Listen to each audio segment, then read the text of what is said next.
Today, Victoria relies on a mix of renewable and non-renewable energy sources for our electricity.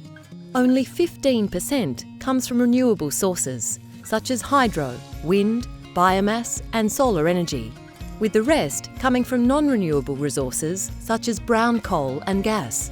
To secure Victoria's energy future, attract investment and deliver jobs, the Andrews Labor government has committed to new Victorian renewable energy targets. By 2020, the target increases renewable energy to 25% of Victoria's electricity generation.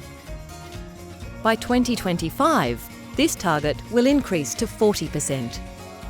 This will deliver up to 5,400 megawatts of renewable energy projects, stimulating an estimated $9 billion of new investment and up to 11,000 jobs, mainly in regional Victoria.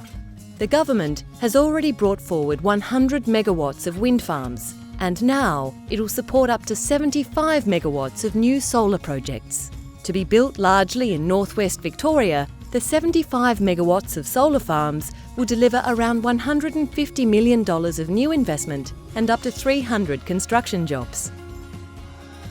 Of this 75 megawatts, 35 megawatts will be used to demonstrate leadership under Victoria State Government's Take 2 commitment by linking the entire electricity requirements of Melbourne's trams, the world's largest urban tram network, to 35 megawatts of dedicated solar generation capacity.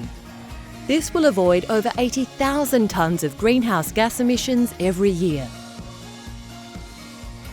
Victoria State Government is getting on with delivering a clean energy economy, creating thousands of new jobs across the state, attracting investment and tackling climate change.